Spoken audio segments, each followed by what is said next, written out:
Hey everyone, this is Tim from Your Six Tac. Today in this video, I'm going to show you how to test to see if your buttons work on your Joy-Con controller on your Nintendo Switch.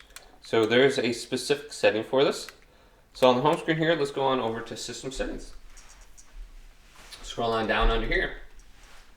And we want to go to where it says Controllers and Sensors. Go to the right. Scroll on down.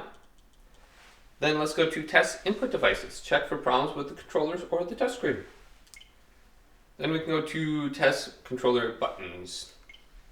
Then you can just start pressing the buttons and see if they work or not on the screen.